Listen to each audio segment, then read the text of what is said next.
आज का सबसे बड़ा संकेत तो है एनएसए की बड़ी वाली मंथली एक्सपायरी। पहली बार ट्यूसडे को हो रही है, तो अब हमें नहीं पता कि आज किस तरीके का ट्रेंड रहेगा।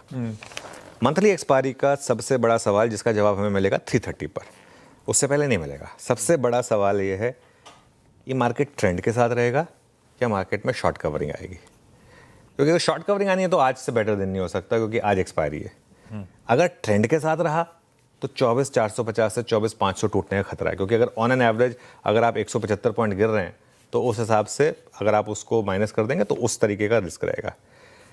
और अगर शॉर्ट कवरिंग हो गई तो 24,800 से 24,850 भी संभव है। अब मैंने अपने आप को दोनों तरफ से कवर कर लिया बेसिकली, है ना, तो क्योंकि मार्केट आज दिन इस तरीके का है। लेकिन कल के ट्रेड के आंकड़े जो मैंने हेडलाइन से पहले बोला था, कल के ट्रेड के आंकड़े फ्राइडे से थोड़े बेहतर हैं। पहली बात तो एफआईआईएस की कैश मार्केट में बिकवाली आधी हुई है। 5600 करोड़ के मुकाबले 2800 करोड़।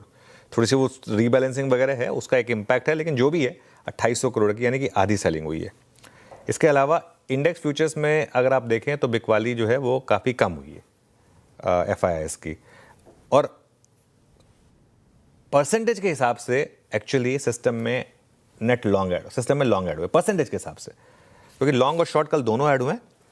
एब्सोल्यूट नंबर में अभी भी शॉर्ट एडिशन है, लेकिन परसों आपको याद होगा कि 20 के 20,000 नेट शॉर्ट ऐड हुए थे सिस्टम में। कल वाले डेटा में लॉन्ग भी हैं, शॉर्ट भी हैं। हाँ, नेट शॉर्ट अभी भी सिस्टम में ज़्यादा हो गए, परसेंटेज के हिसाब से हम थोड़े से बेटर हो गए। स्टॉक फ्यूचर्स में थोड़ी सी बाइंग है और बैंक निफ्टी के फ्यूचर्स में थोड़ी सी बाइंग है। ये एक और इंपॉर्टेंट डेटा पॉइंट है। लेकिन एक चीज़ जो कल क्लियर हो गई, एचयूएल की कमेंट्री ने एक चीज़ क्लियर कर दी है।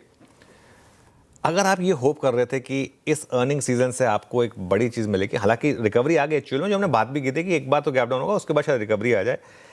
इस क्वार्टर में आप एक्सपेक्ट मत करें कि अर्निंग सीजन बहुत अच्छा होगा। लेकिन हाँ, ये जरूर हो सकता है कंपनियां ये बोल दें कि ग्रीन शूट्स दिख रहे हैं आपको, लेकिन क्वार्टर ये वाला अभी भी सॉफ्ट रहने वाला, जुलाई टू सितंबर वाला।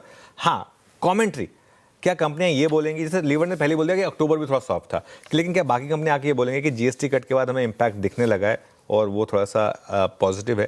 तो ये आज के क्यूज़ हो गए। और उसके बाद कल मार्केट के लिए एक बहुत बड़ा क्यू है, दो बड़े क्यूज़ है कल मार्केट के लिए। ऑटो सेल्स आएंगे कल, सबसे इंपॉर्टेंट हाई फ्रीक्वेंसी इंडिकेटर होता है ऑटो सेल्स, और आरबीआई की मॉनेटरी पॉलिसी है कल। तो उस हिसाब से कल आपके लिए एक बहुत ही इंपॉर्टेंट दिन बन जाएगा। और उसकी